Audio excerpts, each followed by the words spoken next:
is a return to our back to school reports, so our school reopening update, where we have several important updates and developments, including an in-depth look at the attendance data that you had requested during the previous school committee meeting. Before we jump into that data, I did want to start with an update on our e-learning centers, which are central to our overall school reopening initiative. So first and foremost, the e-learning centers are fulfilling their core mission, which is to provide a safe place for students to access e-education. The centers are essential for our families who simply cannot facilitate the learning at home during regular school hours. I once again want to take a moment to thank the school committee for giving us the support to operate the e-learning centers throughout the district. After 3 weeks of observation and analysis of the work being accomplished at our e-learning centers, we have identified one concern that demands our immediate attention. That is, we must create better student to staff ratios, particularly for our youngest students. So to achieve that, starting today, we did recall all of our paraprofessionals to our schools. We believe that this is the best and most efficient way to meet the needs of our students and families, and the most useful way to utilize the skill set of our paraprofessionals. Here you will also see that the weekly attendance average at all of our e-learning centers is a shade under 58%. This means that we actually extended invitations to significantly more families than are utilizing them. Obviously, if in the coming weeks we do see an increase in attendance, a possibility that we cannot ignore, then the need for more staff will be even more urgent. But again, even at our current numbers, we do have a clear need for higher staffing levels at all of our centers. Before I move on, I would like to thank our paraprofessionals for their dedication and recognize their importance to our e-learning centers and to our students and the teachers. There is no better place for our paraprofessionals to be than with our students. And again, I want to thank them so much for all of their hard work and support. So last Monday, we began bringing back students for in-person teaching and learning at the Devon School, the district's full-day special education school. Overall, the process has been very positive. In fact, we expect more families to consider in-person learning due to this successful opening. A quick congratulations to Principal Brian Wallace and the Devon staff for their hard work. This would not have been possible had such a high percentage of the Devon's educators not elected to return to school. The process has revealed a handful of bright spots. Far and away, the most important of these is just the simple reality that our students are happy to be back in school. A second major plus has been our ability to move seamlessly from one mode of instruction to another, from remote learning to in-person instruction and vice versa, both of which have been greatly enhanced by student Chromebooks and engaging new curricula. From an operations standpoint, the signage in the Devons is clearly marked and easy to navigate for our staff and students. For the most part, students are adhering to all policies, including lunch transitions. Some of our students with sensory issues do find it difficult to comply with the face covering guidelines, which the staff have been very patiently and effectively addressing. As we look to opportunities for growth, we are trying to find ways for students to safely interact with each other because the student cohorts do make this challenging. You're trying to keep students to limited groups. It is difficult to find ways for them to also safely interact. Also, limited transitions are making it hard to totally utilize the building. We are also aiming to fully convey to families how crucial these new guidelines are to creating a safe environment for everyone. Obviously, we will be taking what we have learned at the Devons and we will strategically apply it to similar situations at our other schools when that time comes. For example, our experience last week showed us that before we begin our hybrid model, we will be bringing staff into all our buildings to show them the changes we have made in our spaces, in our learning areas, the signage, the PPE equipment, etc. Now turning our attention to attendance, it is important to begin by pointing out that these numbers reflect the data from the first 12 days of the 2021 school year. It is a relatively small sample, especially when you consider the technology distribution program the district has undertaken over the past 2 weeks, which I will talk more about a little later. Also, 12 days is certainly not a large enough sample to compare to historical data, but you can be sure that our data director is collecting and breaking down all of our attendance data on a weekly basis. That information will be put into its proper context and will be shared with you throughout the school year. So as this slide shows, 55% of our students have 100% attendance, while another 17% have missed only 1 day of school. That means that as of right now, we have no attendance concerns for 72% of our student population, which is a good start. Another encouraging sign is the fact that attendance percentages increased from day 2 to day 7, and then again to day 12. Does this mean that we are unconcerned about the 11% of students that have attended school 59% of the time or less? Absolutely not. In fact, the 11% is what is guiding our attendance outreach efforts across the district. So in this next slide, you will see a grade by grade breakdown of the attendance figures. As of the 12th day, more than 50% of students, so that's about 3,700 total, have perfect attendance. So that's shown in the light blue. An additional 2,300 students have either 1 absence, so that's dark blue, or 2 to 4 absences, which is identified in the orange. Elementary and middle school attendance is above the district average, and high school attendance, which did begin below the district average, has been steadily improving over the first few weeks as technology is getting distributed and online access is increasing. Again, the biggest positive takeaway from our initial attendance report is that EBS students are in great number participating in the e-education and engaging with their teachers and their coursework. This might not be the learning environment that we want, but it is clearly workable for most students. For this, it is important to take a quick moment to thank and acknowledge our teachers and students for meeting the challenges of this unprecedented time. To all of those students who are logging in every day, we just want to make sure that they keep it up and to let them know that we are very proud of them and that we are here to continue supporting them. Taking a closer look at the data, we do have specific concerns about our high school students. Our first round of numbers show that attendance at EHS is lagging behind our elementary schools on a comparative basis. So we are working on addressing this at all levels, from reaching out to students individually to making sure that we are logging attendance figures correctly to ensure fair and accurate data reports. It is also important to note that some of our high school students have work responsibilities that their families rely on. EHS staff are working diligently with these students to make sure that their educations are not interrupted. All of us are sympathetic to the difficulties that are more pronounced among our high schoolers, many of whom are being denied the things that are essential to their overall school experience. You know, not playing your favorite sport or being a member of a cherished club or organization is no small consideration, nor is the absence of the daily and abundant social interaction that a regular school day provides. Further, we do understand that teenagers are coping with COVID in a very different way because the pandemic is impacting students to varying degrees.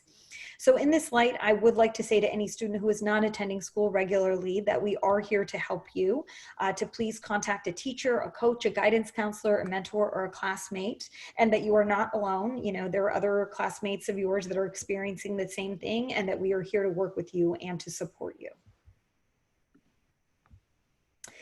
With all of that said, our focus on equity demands that we pay special attention to the data of our most vulnerable students and that we meet any challenges head on.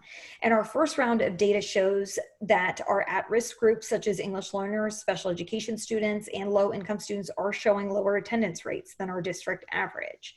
So how do we begin to address any and all of our attendance concerns? by being as proactive as we can on a school by school and student by student basis. So our school staff, guidance counselors, administrators, they have been doing a tremendous job in quickly identifying students with poor attendance and attempting to contact them. This is not anecdotal. In recent days, I've actually received several comprehensive updates and reports that outline the efforts that our educators have been undertaking in order to contact families and to determine how we can best help them. So one guidance counselor at one school, to just use one example of an individual attempt, tried to contact a family 5 times by phone, 15 times through Class Dojo, and 12 times by email. And that is not an isolated example. This is indicative of what people throughout the district are doing. Another elementary school provided a detailed list of at-risk students, including the primary obstacle they are facing and whether it has been successfully addressed. So it is important to note that our outreach efforts have identified students who are also no longer living in Everett. So these families are being asked to formally unenroll in EPS, which will provide us more accurate data. To address the attendance issues at the high school, one of the things that we did notice, and which is a great thing as we look at this data daily, it identifies areas where first we need to support our students and families better, but then it also has highlighted areas where the data input needs to be more accurate. So one of the issues that we identified at the high school is that we were using the first period attendance as their daily attendance marker, even though our students are getting attendance taken every day or every period. So in order to rectify this, what we'll be doing is teachers will continue to take attendance during first period. But at 1:30, our deans in the high school will run the attendance report that includes all classes for all of our Crimson Tide scholars. We've then created 2 rotating teams that will collaboratively cross-reference attendance to ensure that students who attended 50% or more of their classes will be marked present for the day. That still means that they will be marked absent from those classes they were absent for, but they will not be marked absent for the entire day. So the daily attendance and the classroom attendance are separate, and we want to make sure that the daily attendance reflects that they were there for over 50% of the day. Teams will include the department heads and members of guidance, and this will be driven and managed by our deans. So moving forward, we will continue to look at our data through this equity lens, and knowing full well that it highlights areas of growth for us as a district. We know that this data is where we have weaknesses and need to improve. However, the only way for us to truly address inequities or areas of weakness are to name them, to identify the gaps that we see are existing, and to continually brainstorm potential solutions, which is what we are actively doing. For example, one solution was to create our technology newsletter, which provides helpful tips for educators to better connect with students, especially our English learners.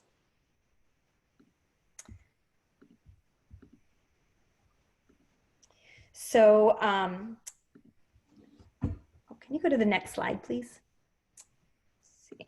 So I mentioned the technology newsletter. So in the same way that we are doing our best to support students, we're also trying to support our educators, which is an ongoing effort. So as such, I wanted to introduce you to a project undertaken by our virtual learning leaders. Every Monday, we are sending out a technology newsletter to all of our educators and staff. So the newsletter is compiled by Adrian Supino in collaboration with the entire virtual learning team, and it contains information, links, short videos that are relevant to e-education for Everett. So obviously our teachers have questions and curiosities about the platforms and programs that we are utilizing, and this newsletter allows the virtual learning leaders to do an excellent job of identifying what those questions are that are regularly popping up and providing those answers in one user-friendly location. So for example, this week's newsletter features quick instructions and a video tutorial on how to utilize the auto-generated subtitles, as well as step-by-step instructions on how to use Clever's Launch an App feature. So it is not a coincidence that greater understanding of how to use these kinds of technology will benefit our most vulnerable students, like our EL students and our families. So by looking at our attendance data and identifying those gaps, it has allowed us to figure out solutions that we then highlight in this newsletter. The newsletter is also an efficient way to let teachers know about upcoming training opportunities, because those are always ongoing. This week, for example, we alerted educators to sessions on Newsela and reading A to Z. So this is something that we actually envision continuing well into the future, not just during the times of COVID, as we do believe that bolstering the technology access across all levels of EPS is not exclusive to remote learning, but is something we do want to continue well into our future. Our technology distribution effort, which began shortly after school closed last March, has reached new levels over the past month. So since school started, we have given out more than 1,200 Chromebooks, iPads, Wi-Fi hotspots, and chargers. It has been a considerable effort, and I am happy with the speed with which we received and distributed the equipment. As the numbers on this chart indicate, we were very intentional in connecting with families who needed these items. The district has made a significant investment in technology, one that demanded a clear and equitable distribution process. So we used a two-way system in which we asked families to fill out a request form that was available in 4 languages on our website. School staff then informed families of when and where they could pick up the equipment. We sent close to 1,500 emails and made 426 phone calls to families asking or reminding them to pick up their materials. The names of students who received any technology was logged by staff using scanners. School staff and family liaisons were very patient and extremely helpful in ensuring that our families correctly filled out the necessary forms. We handed out the materials in 2 phases over the previous 2 weeks. Distribution events were held at all of our schools where principals and staff were on hand to make sure that the materials were being distributed quickly, efficiently, and safely.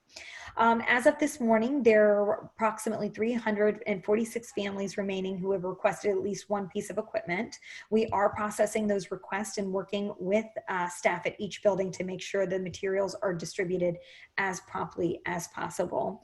And we will continue to take in requests and process them as quickly as possible. We are also asking that teachers let us know, as we've been hearing from teachers, that there may be students who are utilizing phones or don't have access to Chromebooks, that we're making sure to also be having a constant feedback loop with our teachers to identify students as well whose families may not have filled out a form, but who they do know to need technology. And finally, I wanted to share with you a quick update on an initiative we completed over the past 2 weeks. So thanks to our family liaisons, we offered technology training to parents and guardians at every school level. At actually every school in the district, with the exception of the Adams and the Webster extension. So a total of 17 sessions were held. There were 7 in English, 5 in Spanish, 4 in Portuguese, and 1 in Haitian Creole. I did want to commend our staff for quickly organizing and holding these trainings to coincide with the start of the school year. So these sessions also illustrate the kind of proactive outreach efforts that our family liaisons will continue to offer to our families in the future.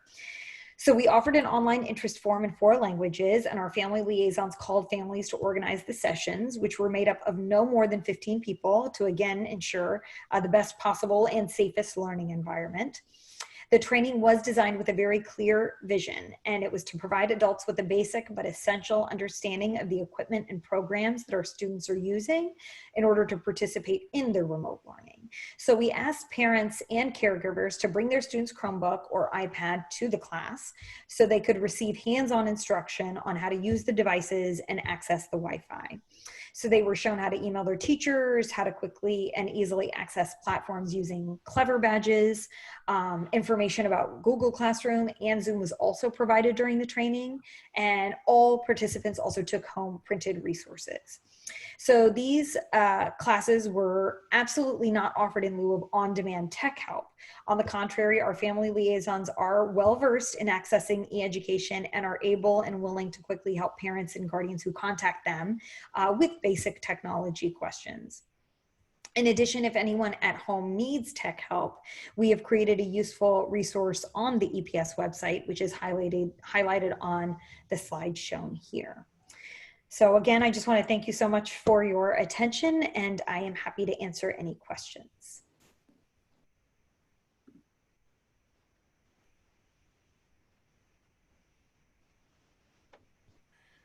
Mr. Barrows.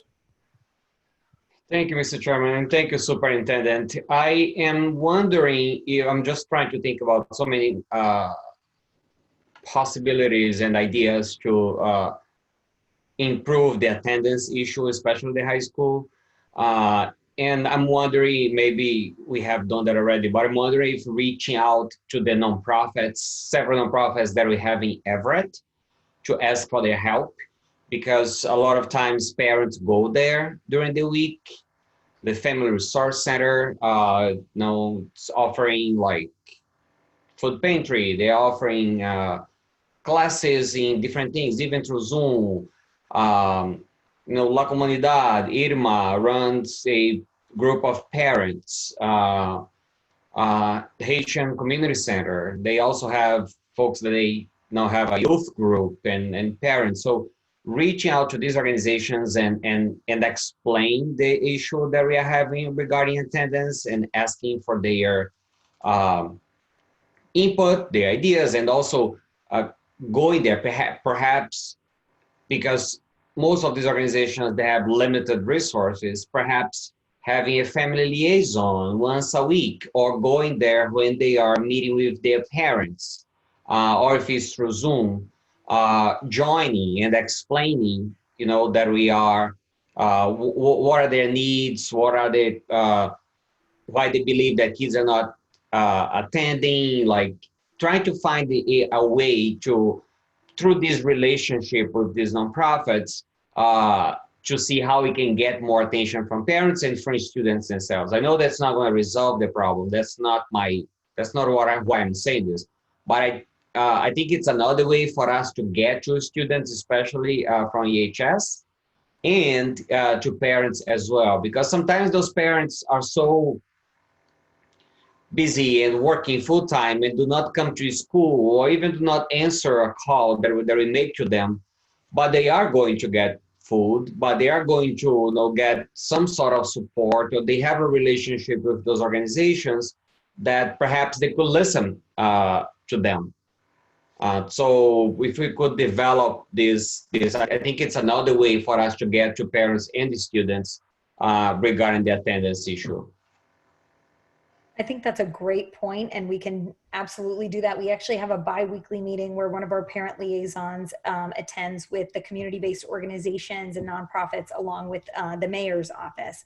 So we can also have that conversation there, but I think it would be a great idea too if our family liaisons, like you said, connected directly with those nonprofits, maybe met with them or even offered office hours at their organizations. Right. Be able to support that outreach. So we can thank you for that suggestion. We can absolutely do that. Thank you. Ms. Murray.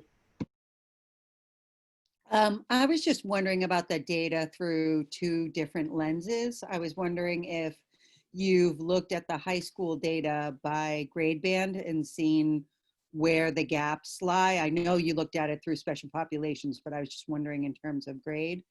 And then also if you've looked across our elementary schools to see if there were particular schools that are doing a particularly good job with their attendance, and maybe sharing best practices across schools in terms of capitalizing on the ideas that are actually working within the schools. Yes, actually, so we'll, our meeting, the principals have been doing a really incredible job, and in the reports that they gave today for how they're doing different outreach, we were able to kind of see a lot of different best practices and how each of them are sharing, or how they are handling, all very similar as far as like some of the main tenets that we put out about constant communication and having those advisory groups. However, we will be bringing the principals together too to kind of share these best practices now that they have all of this information in one place.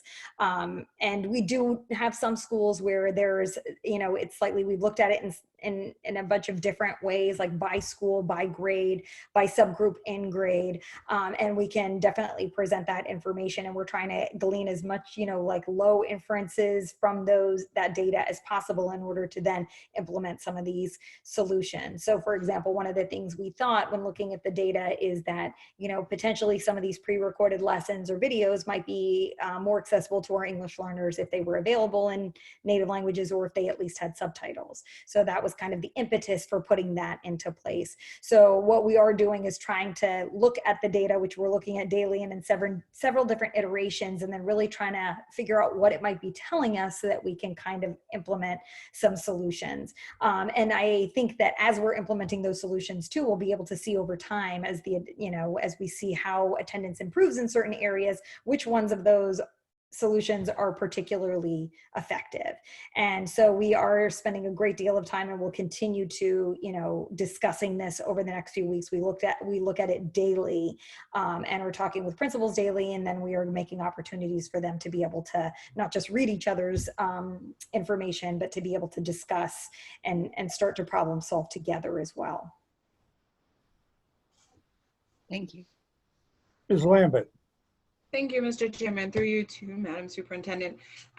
As we look at the attendance data, can you just keep us apprised so that we can consider any policy-based things as you see trends for obstacles for students? And I'm thinking especially in the high school, we've talked about, credit recovery, an alternative schedule, if there are things that we can help where we do have some students and scholars that are working and are breadwinners, and it's hard to say, it's this or that when we can do both. Yes, absolutely. And we will be definitely keeping you informed, because even as we've seen, the attendance data has been improving over time. And we of course want to, hopefully this is the worst it's going to look. We weren't particularly pleased when we saw it the first couple of days, and then, it's been getting better over time, but we still have a lot of work to do.